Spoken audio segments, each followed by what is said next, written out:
যে কোনো নিরামিষ দিনে কিংবা একাদশী উপবাসে আপনারা কিন্তু এই রেসিপিটি বানিয়ে খেয়ে দেখতে পারেন। খেতে ভীষণই ভালো হয়। যারা মিষ্টি খেতে পছন্দ করেন না তারা কিন্তু অবশ্যই এই রেসিপিটি ঝাল ঝাল একবার ট্রাই করে দেখতে পারেন। নমস্কার বন্ধুরা, অসীমাস কিচেনে আবারও একটি নতুন রেসিপিতে আপনাদের সবাইকে স্বাগত জানাই। সম্পূর্ণ নিরামিষ এই রেসিপিটি, চলুন তাহলে শুরু করা যাক। তার জন্য প্রথমেই আমি 1 কাপ সাবুকে ভালো করে জলে ধুয়ে নিয়ে ভিজিয়ে রেখে দিয়েছিলাম 3 থেকে 4 ঘন্টার জন্য। এটা বড় দানার সাবু। দেখুন সাবুটা খুব সুন্দরভাবে ভিজে গেছে। আর সাবুর গায়ে যেন কোনো রকম জল না থাকে, ঠিক সেই রকম পরিমাণ জল দিয়ে সাবুটাকে ভিজিয়ে নিতে হবে। এখানে হাফ বাটি কাঁচা বাদাম ভালো করে একটু শুকনো খোলায় ভেজে নিয়ে তা থেকে খোলাগুলোকে আমি ছাড়িয়ে নিয়েছি। আর বাদামটাকে মিক্সিতে দিয়ে ভালো করে এবার গুঁড়ো করে নিচ্ছি। আর নিয়েছি এখানে আলু।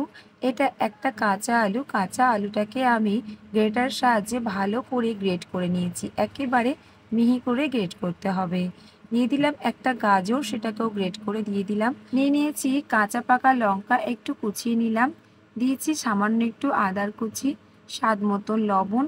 আমি এখানে সাদা লবণটা ব্যবহার করেছি। আপনারা অবশ্যই যদি একাদশীর দিনে করেন রেসিপিটি, তাহলে অবশ্যই সন্তক লবণটা ব্যবহার করবেন।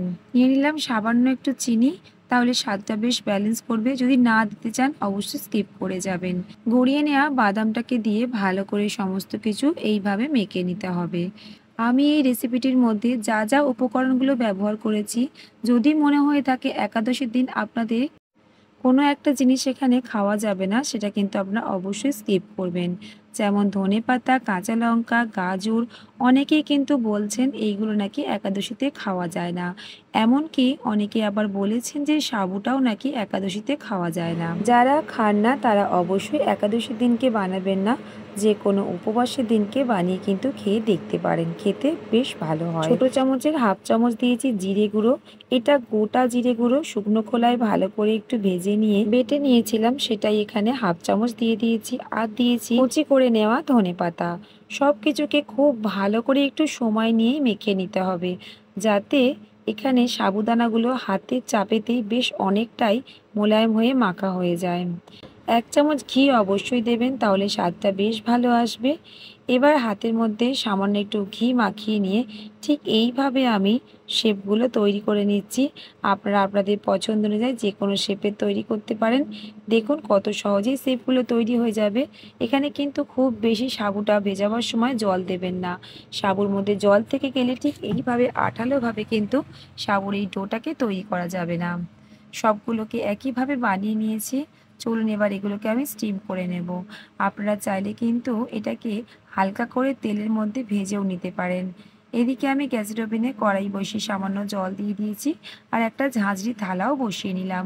ঝাঁঝরি থালার মধ্যে কিন্তু আমি একটু ঘি মাখিয়ে নিয়েছিলাম। একে একে এবার এই সুন্দর করে তৈরি করে রাখা সাবুর ডোগুলোকে এখানে আমি সাজিয়ে দিচ্ছি। একটু বেশ ফাঁক ফাঁক করেই কিন্তু সাজিয়ে দিতে হবে, একেবারে যেন গায়ে গায়ে লেগে না যায়। যেহেতু এটা কিন্তু সিদ্ধ হয়ে যাবার পর অনেকটাই ফুলে যাবে। দেখতেই পাচ্ছেন কতটা ফুলে ডবল হয়ে গেছে। আমি মিডিয়াম আঁচে মোটামুটি 2 থেকে 3 মিনিট কুক করে নিয়েছিলাম। এর থেকে বেশি কিন্তু কুক করবার একেবারেও দরকার নেই। খুব সহজেই আর খুব তাড়াতাড়ি কিন্তু তৈরি হয়ে যায় বন্ধুরা এই রেসিপিটি। অবশ্যই বাড়িতে ট্রাই করবেন।